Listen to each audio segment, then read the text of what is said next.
What if I told you that the reason you're not happy, not successful, not fulfilled, is because you've been taught to think about everyone except yourself? What if putting yourself first isn't selfish, it's survival? This story will destroy everything you've been taught about sacrifice. Stay until the end. From childhood, we're taught to be selfless. Think about others. Don't be selfish.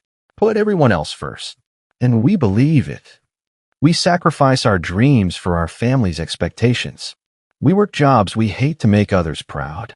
We dim our light so others don't feel uncomfortable. We exhaust ourselves helping everyone while our own lives fall apart. And society calls this noble. But there was one man who understood a truth that most people die without learning. You cannot pour from an empty cup. You cannot save others while you're drowning. And sometimes thinking about yourself isn't selfish. It's the most important thing you can do. His name was Steve Jobs. And his story about radical self-prioritization will challenge everything you believe. In 1985, Steve Jobs was fired from Apple, the company he built from his garage. Imagine that. Kicked out of your own creation. The board of directors, the people he had hired, voted him out. He was devastated, humiliated, publicly destroyed. Everyone expected him to do the right thing. Stay quiet. Be gracious. Think about the company's reputation. Think about the employees. Think about what others would say. Be selfless in his defeat. But Jobs did something different. Something that society would call selfish, but that would ultimately change the world. He stopped thinking about Apple. He stopped thinking about what others expected. He stopped trying to please everyone. And for the first time in years, he started thinking about himself. What did he want? What excited him? What would fulfill him, regardless of others' opinions? That decision, that moment of radical self-focus, led to the creation of Next Computer and Pixar Animation Studios. And 11 years later, when Apple was dying, they begged him to come back. The company that threw him out needed him to save them. Here's what nobody tells you about selflessness. When taken too far, it destroys you and helps no one. How many people do you know who sacrificed everything for their family, and now their family takes them for granted? How many people gave up their dreams to make others happy, and those others don't even appreciate it? Jobs realized something in those wilderness years after Apple. He had been so focused on building something for others, proving something to others, living up to others' expectations, that he had lost himself. He was successful by every external measure, but internally empty. The truth is harsh but necessary. Nobody will prioritize you the way you need to be prioritized. Your parents love you, but they have their own lives. Your friends care, but they have their own problems. Your company values you, but only as long as you're useful. The only person who will truly fight for your happiness, your success, your fulfillment is you. And if you don't fight for yourself, you will live and die on other people's terms. You'll wake up at 60 and realize you lived someone else's dream. You worked towards someone else's goals. You made everyone else happy except yourself. After being fired from Apple, Jobs had a choice. He could spend his energy being bitter about what happened. He could worry about what people thought of him. He could try to rebuild his reputation by doing what others expected. Or he could say, what do I actually want to do with my life? He chose himself. And that choice looked selfish to everyone around him. He started next, pursuing his vision of perfect computers even though experts said it would fail. He bought Pixar, investing millions into computer animation when everyone said it was a waste of money. He focused entirely on what excited him, what challenged him, what would fulfill him. People criticized him. They called him arrogant, selfish, unrealistic, out of touch. And you know what? He didn't care. Because he had learned the most important lesson of his life. You cannot create extraordinary things while worrying about ordinary people's opinions.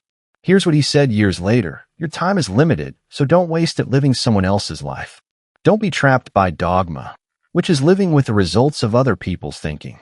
Don't let the noise of others' opinions drown out your own inner voice. Those aren't just inspirational words. They're a philosophy. A radical philosophy that says, think about yourself first. Not in a cruel way. Not in a way that tramples others. But in a way that honors your one wild and precious life. While Jobs was focusing on himself, something interesting happened. By pursuing what fulfilled him, he created things that fulfilled millions of others. Pixar didn't just make him wealthy. It revolutionized animation and brought joy to countless people. Next didn't just satisfy his technical curiosity. It developed technology that would later become the foundation of the iPhone. This is the paradox nobody talks about.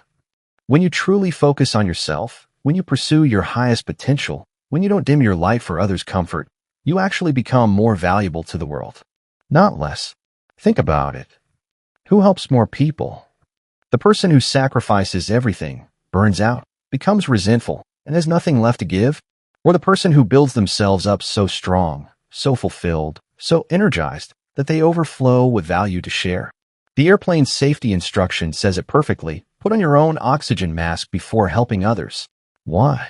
Because if you pass out trying to help everyone else first, everyone dies. But if you secure yourself first, you can actually save others. Jobs learned this deeply. When he returned to Apple in 1997, he didn't return as a broken man seeking validation. He returned as someone who had spent 11 years building himself up, pursuing his vision, thinking about what he wanted. And from that place of strength, he saved Apple and changed the world. So what does think about yourself always actually mean? It doesn't mean be cruel. It doesn't mean ignore everyone else. It means understand that you are the center of your own life, and that's not only okay, it's necessary. First, your dreams matter more than others' expectations. Your parents have their vision for your life. Your spouse has their needs. Your boss has their demands. But at the end of your life, you're not living their story. You're living yours. Jobs could have stayed in a safe corporate job to make others comfortable. Instead, he risked everything to pursue his vision. That selfishness gave us iPhones, iPads, and Pixar films. Second, your health, mental and physical, is non-negotiable. How many people sacrifice their health to meet others' demands? Working jobs that destroy them. Staying in relationships that drain them. Saying yes when they should say no. Jobs learned this lesson late, and it cost him his life. Don't make that mistake. Your health isn't selfish. It's foundational. Third, your time is your most valuable asset. Every minute you spend on something that doesn't align with your goals is a minute stolen from your one life. Jobs was notorious for saying no. No to good opportunities so he could focus on great ones. No to people who wasted his time. No to projects that didn't align with his vision. People called him difficult. But that difficulty protected his time for what mattered. Fourth, you cannot make everyone happy, so stop trying. Jobs didn't make products for everyone. He made products for people who shared his vision. He didn't try to please every employee. He built a team of people who wanted what he wanted. He didn't care if everyone liked him. He cared if the right people respected him. This focus, this willingness to disappoint some people, allowed him to delight others. Fifth, guilt is a useless emotion when you're doing what's right for you. Society will make you feel guilty for prioritizing yourself. Your family will make you feel guilty for choosing your dreams. Your friends will make you feel guilty for outgrowing them. Feel the guilt and do it anyway. Because living with regret for not trying is far worse than feeling guilty for trying. Let me be brutally honest with you. Right now, there's something you want to do. A dream you want to pursue. A change you want to make. A life you want to live. But you're not doing it because you're thinking about everyone else. You're not starting that business because your family says it's too risky. You're not leaving that toxic relationship because you're worried about hurting someone. You're not pursuing your passion because your friends will think you're crazy. You're not speaking your truth because people might get uncomfortable. And every day you prioritize their comfort over your fulfillment, you die a little inside. Every day you live for someone else's approval, you lose a piece of yourself. Every day you sacrifice your dreams for their expectations, you build resentment that will eventually destroy everything. Jobs understood this. He said, "Remembering that I'll be dead soon is the most important tool I've ever encountered to help me make the big choices in life. Because almost everything, all external expectations, all pride, all fear of embarrassment or failure, these things just fall away in the face of death, leaving only what is truly important. When you're on your deathbed, you won't regret disappointing some people. You'll regret not living fully. You won't regret being selfish with your time and energy. You'll regret wasting them on people and things that didn't matter. Now, I'm not saying become a narcissist. I'm not saying trample over everyone to get what you want. I'm not saying relationships and community don't matter. They do. But there's a massive difference between healthy relationships where both people prioritize themselves and grow together versus codependent relationships where one person sacrifices everything and both people stay small. Think about yourself always means make decisions based on what's best for your growth, your goals, your fulfillment. And if someone truly cares about you, they'll support that. If they don't, if they need you to stay small so they feel comfortable, they don't deserve space in your life. Jobs was demanding, yes, but he also surrounded himself with people who wanted to be pushed, who wanted to create insanely great things. He didn't force anyone to work with him. He created an environment where thinking about yourself, about your best work, about your highest potential was the norm. That's the kind of life you should build. Not one where you're constantly sacrificing for people who don't appreciate it, but one where everyone is focused on being their best, and that collective excellence lifts everyone up. Steve Jobs died at 56. Too young. But in those 56 years, he lived more fully than most people do in 90. Why? Because he stopped asking, what will others think? And started asking, what do I want to create? He wasn't perfect. He made mistakes. He hurt people. But he never made the mistake of living a small life to make others comfortable.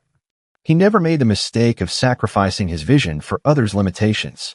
He never made the mistake of thinking everyone else's needs were more important than his dreams.